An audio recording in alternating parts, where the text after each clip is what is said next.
யாசிக்கிறேன்.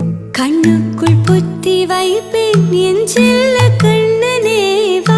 திதித்த கைச்சத்திற்குள் என்னோடு